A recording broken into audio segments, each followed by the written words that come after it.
If you grew up in the 90s, then you'll recognize the name Air Bud. Air Bud was a household name spoken about like he was Wayne Gretzky or Michael Jordan. It's a series of movies about a golden retriever playing professional sports and just being this unstoppable force of nature and just putting humans to shame.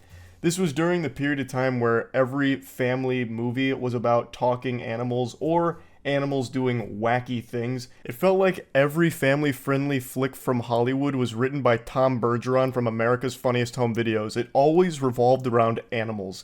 Like, one of my favorites when I was growing up is called MVP, Most Valuable Primate. I must have watched this movie 30 fucking times when I was a kid for some reason. And I kind of missed this era. But anyway, Air Bud was by far the most successful with this formula.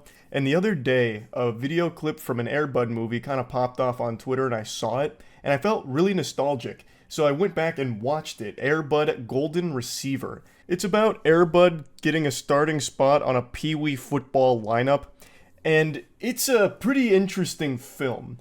So, I'm going to show you the clip that made me want to watch it. I can't pull up many clips from the movie, but I'll just give you like a brief summary.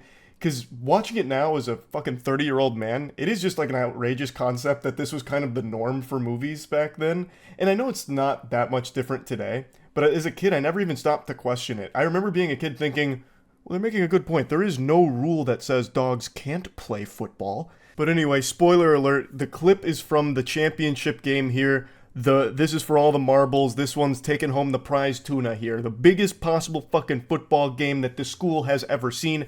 And Air Bud has just escaped captivity from the Russian circus act that kidnapped him. It's a long story. We'll get to it later in the lore breakdown.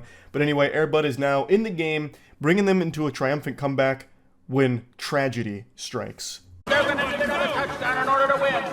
And now, this could be it. Oh, buddy. No, 184-pound crushing. Throughout the film, Air Bud was making all kinds of impressive catches and running for 90-yard touchdowns, and he never even got tackled once. He was able to break through every tackle. He was able to evade every defender. No problem until this one. A blatant pass interference, by the way.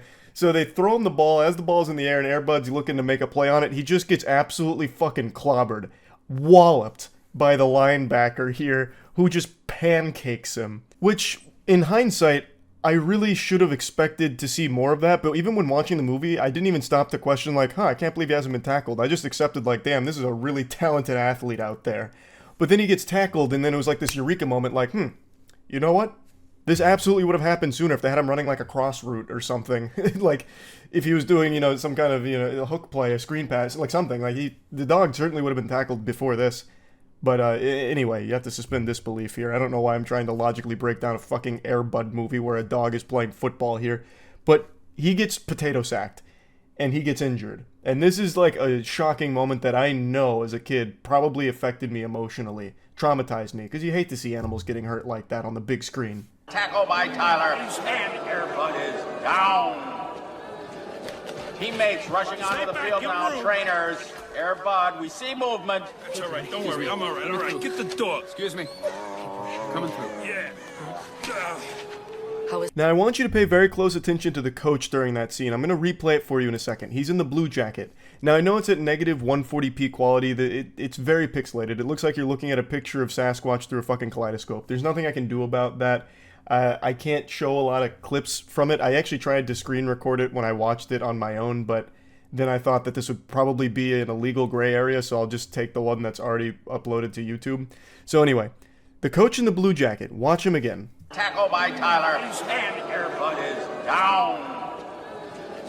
Teammates rushing onto the field now, trainers. Air Bud, we see movement. That's all right, don't worry, I'm all right. Get the dog. Excuse me. Coming through. Yeah. Did you catch it?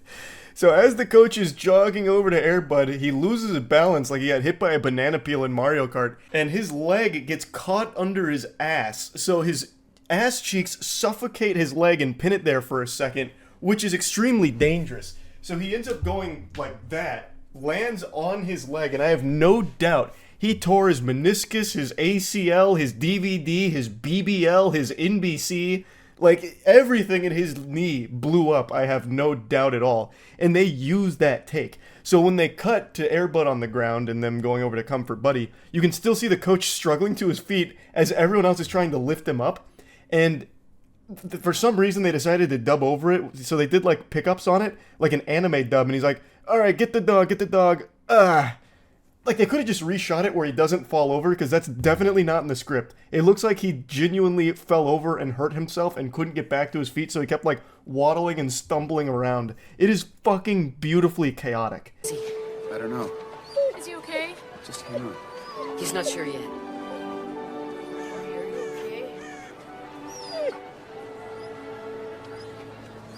He's gonna be all right, Josh. Why don't you get out there and finish the game? But what about Buddy?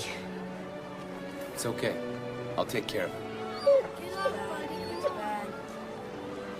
Come on, Josh. You'll be okay. Josh, let's go. So the dirty hit takes Air Bud out of the game, which means they're going to need to win the championship game without Buddy. And keep in mind, before Buddy, the star receiver on the squad, showed up, they were trash. They were actual dog shit. They were terrible. So this is a big moment where they need to step up to the plate and perform at the highest level, and they do. They win without Buddy. Buddy ends up being okay. It's very touching. But I just love the scene of the dog just getting absolutely, like, Goldberg speared, broken in half on the floor.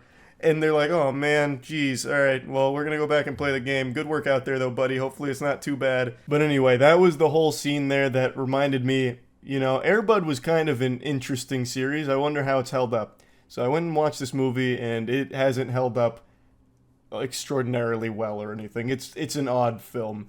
Like, I'm not gonna bother going through all the narrative points, because that doesn't matter here. It's all about a dog playing football. But I just found it really interesting, like, the way these movies play out. So, like, the mom's dating this guy, and the kid's not super happy about it. And at the end of the film, the dad starts sailing away on a boat. Like, the guy she's dating is, like, sailing away on a boat, and after they win the championship, the kid's like, no, don't sail away. Wait, no, it's okay. You can keep piping my mom. It's whatever. And I sat there for a second, and I just put myself in the perspective, walking a mile in the shoes of this goober. He was really about to just sail off into the open sea like, oh, the kid doesn't really like me. I guess I'll go drown myself in the open waters. Just leave this girl that I love behind. I don't need her, I guess. Until the kid comes out and stops him from going through with that plan. I don't remember, like, where he was, like, taking his boat to. I already forgot. But it was just so goofy. Like, the whole movie, of course, obviously, was very wacky. And they just don't make movies like that anymore. I know you hear that phrase a lot, but they really don't make movies like Air Bud anymore. So yeah, I just wanted to put this back on the radar for any of you that may have grown up with Air Bud and just pushed it out of your brain as you got older. I think it's important that we remember this. It was a great time in cinema history. What a great franchise of films. So yeah, that's really about it. See ya.